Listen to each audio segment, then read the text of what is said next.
पिछले 10 सालों से हरियाणा में 10 लोकसभा कंस्टिट्यूएंसी हैं। पिछले 10 सालों से आप 10 की 10 सीट बीजेपी के 10 लोकसभा एमपीज को दे रहे हो, 10 बीजेपी को जिता के भेज रहे हो।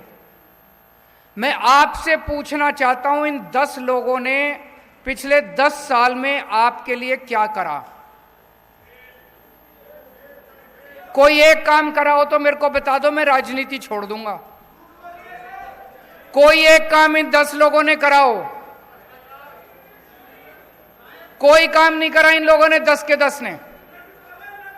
ये आपके लोकसभा, आपके एमपी नहीं है, ये बीजेपी के एमपी हैं। ये आपके लिए काम नहीं करते, ये बीजेपी के गुलाम हैं।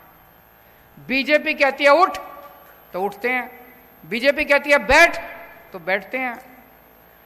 आपके ऊपर इतनी मुसीबतें आई 10 साल के अंदर, कहां थे ये लोग? हमारी हरियाणा की पहलवान बेटियां, उनके ऊपर अत्याचार किए गए, उनके साथ गलत काम किया गया, उनके साथ छेड़छाड़ की गई। जब वो धरना प्रदर्शन करने के लिए दिल्ली गई तो उनको लाठियों से पीटा गया। मैं गया था उनके पास जंतर मंतर पे उनका साथ देने के लिए।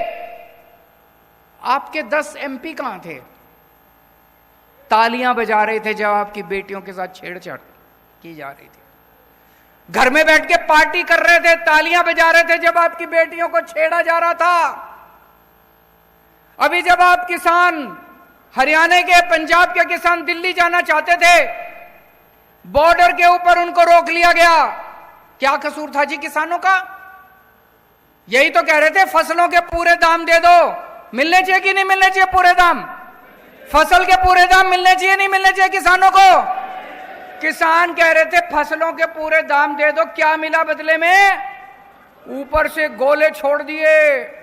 ऊपर से चाइना के ऊपर गोले छोड़ने की हिम्मत नहीं है इनकी, पाकिस्तान के ऊपर गोले छोड़ने की हिम्मत नहीं है, अपने किसानों के ऊपर गोले छोड़ दिए इन लोगों ने। एक किसान मारा गया, किसान का बेटा शहीद हो गया पंजाब के अंदर।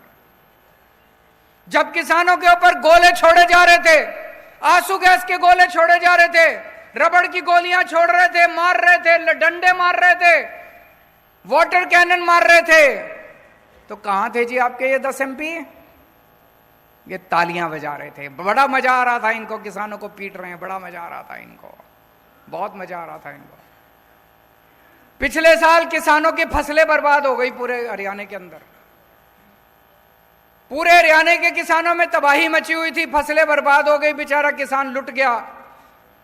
ब्याज, वो कर्जा लेके तो बेचारा फसल उगाता है, उसका ब्याज ऊपर से देना पड़ता है। चारों तरफ किसान कह रहे थे भाई हमको मुआवजा दे दो, मुआवजा दे दो। किसी को मुआवजा नहीं दिया खट्टर सरकार ने। कहां थे तब ये 10 के 10 एमपी?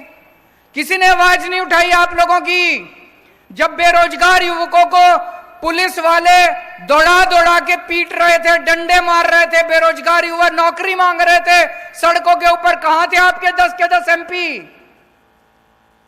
तालियां बजा रहे थे बेरोजगारी पे, आपकी बेरोजगारी का मजाक उड़ा रहे थे। और हद तो तब हो गई जब आपके बेरोजगार बच्चों को यूक्रेन भेज दिया खट्टर सरकार ने युद्ध के अंदर मरने के लिए। मेरे को तो रोना आ गया। अगर कहीं युद्ध हो जाए तो सारी दुनिया के देश अपने नागरिकों को वहां से निकालते हैं। इन्होंने, खट्टर सरकार ने बेरोजगार युवकों को, हरियाणा के बेरोजगार युवकों को बेवकूफ बना के और यूक्रेन भेज दिया मरने के लिए। और यूक्रेन से अब हमारे, मैं वीडियो देखता हूं, कई लोग कहते हैं अब मम्मी पापा मेरे को वापस बुला लो, मैं फंस गया यहां पे। कहां थे ये 10 के 10 एमपी? इस बार गलती मत कर देना भाई साहब, ये इस चक्कर में मत पड़ जाना हमने तो प्रधानमंत्री बनाना, प्रधानमंत्री बाकी बना लेंगे।